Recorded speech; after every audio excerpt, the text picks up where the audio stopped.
Hi, I'm your host Vasco Duarte.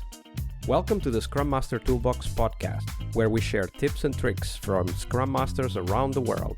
Every day, we bring you inspiring answers to important questions that all Scrum Masters face day after day. Hello everybody, welcome to our Success Thursday this week with Mher Nalbandyan. Hey Mher, welcome back. Hello. Hope you are doing well. Absolutely, thank you. So Mher, Thursdays are Success Thursdays, of course, but we always start with the first question about the retro. So share with us, what's your favorite retrospective format and why? Yes. You remember that, if I'm not mistaken, on our Monday's talk, I already discussed the retro stuff, and I mentioned that I afraid of my first retro. Yes. Meantime, I said that I have read a lot of articles and books related to the type of retros, But starting from the point that I used a lot of tools and formats for doing the retros, but the most preferred for me is liked, learned, liked, and longed for. Sometimes people like to say loved instead of like. Is one of my preferred one, to be honest. It is also well known as a 4Ls.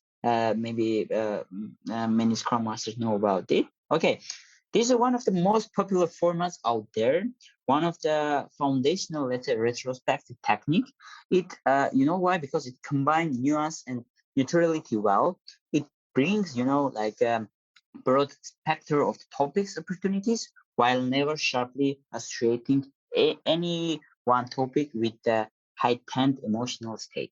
It also keep, let's say, things in a high side perspective, and as they are all past tense and leaves all the topics with an open end.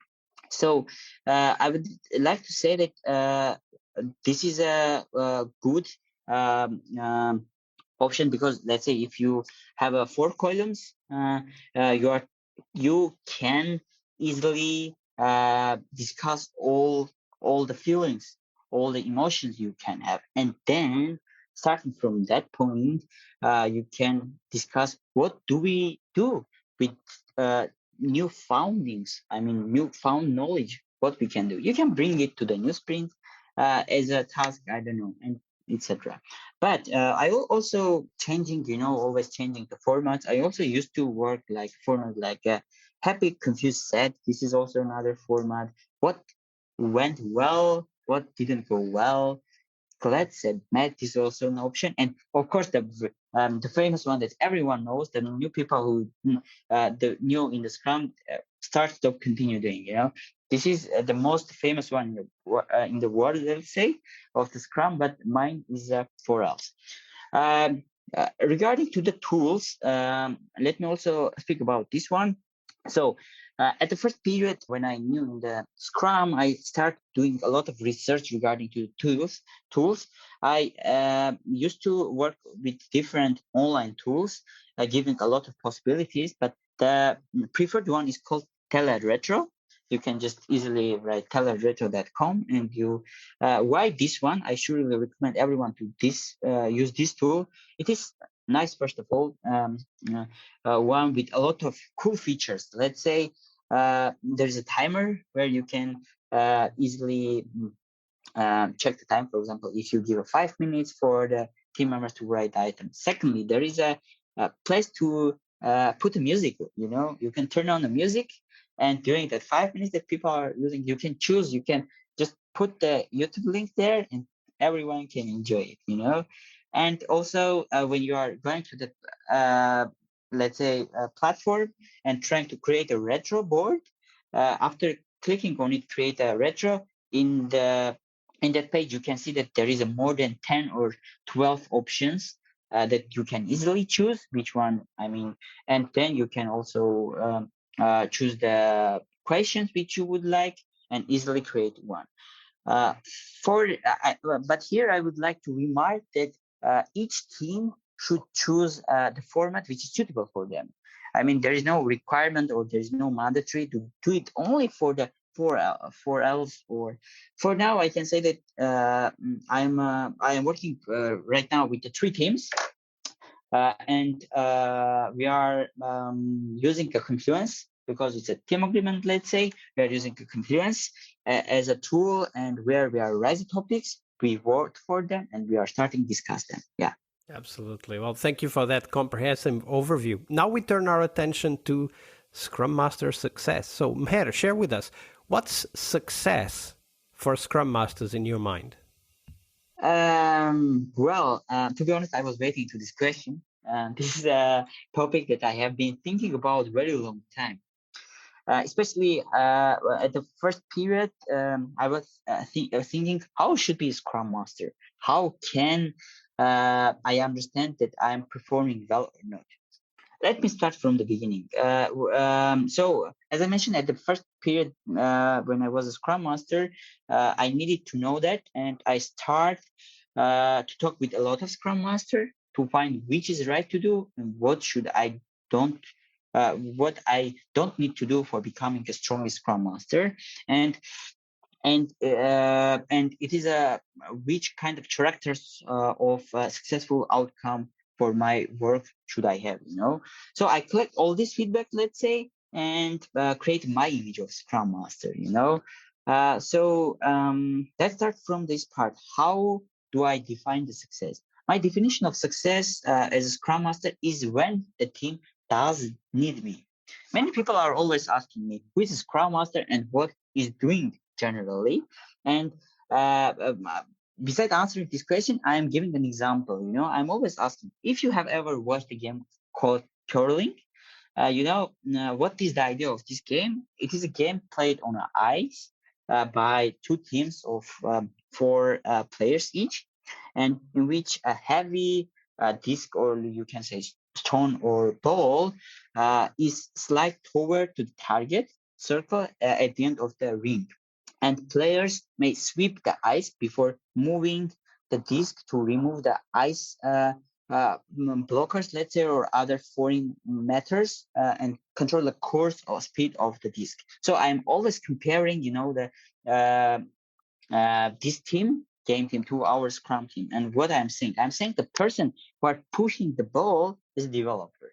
I mean, the ball, it is a project generally, and our product goal, is to move it to the target which we have, right?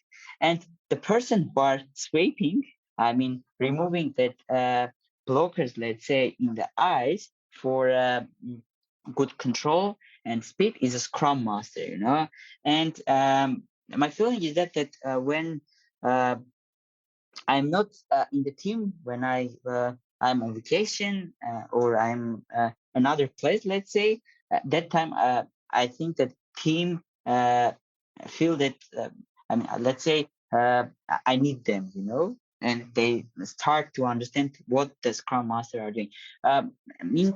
Meanwhile, I would like to mention that I really love to do one-on-one meetings. We already talked about it, and it's very important.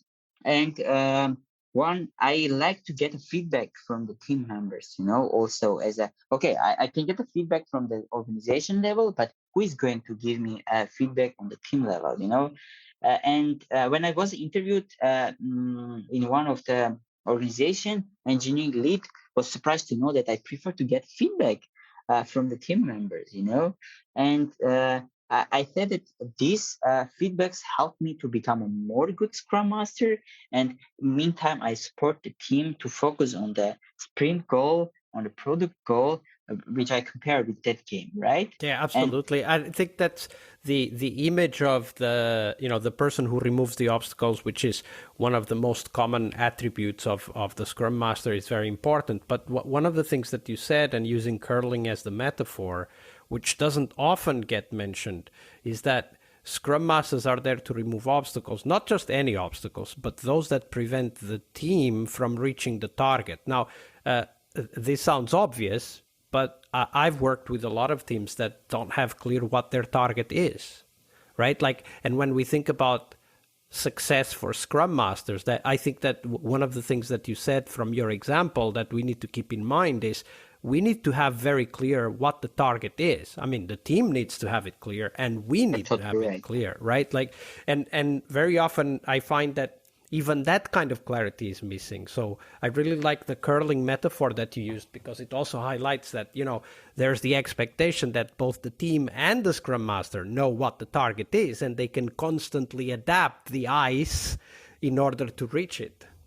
Yeah, you're totally right. And you're also right saying that team members didn't know the vision, or the product vision is very important. So I used to face this kind of issues, let's say. And what I did there, me as Scrum Master, I have had a separate talk, first of all, with product owner, saying that it is a time to set up a separate session. It can be a workshop or another knowledge sharing session. I don't know, you can call it whatever you want. We can ask him to come there and understand where we are and where we are going, understanding, let's say, the roadmap. And this is also very important, that we should understand where the ball is right now and where we should, what should we do and how we should do to move this ball from here to the target, to achieve our goal. Yeah, absolutely. And of course, involving the PO is a critical aspect, of which we will talk more about tomorrow. Mher, Thank you for sharing this. Thank you too. Part of a successful Scrum Master job is to help the product owner. Tomorrow we explore that critical role in Scrum, the product owner role. Tune in to learn about product owner anti-patterns, what you can do to help the product owner, and a real-life example of what a great product owner is and what made it so, tomorrow on our Friday Product Owner episode. See you tomorrow. We really hope you liked our show. And if you did, why not rate this podcast on Stitcher or iTunes? Share this podcast and let other Scrum Masters know about this valuable resource for their work. Remember that sharing is caring.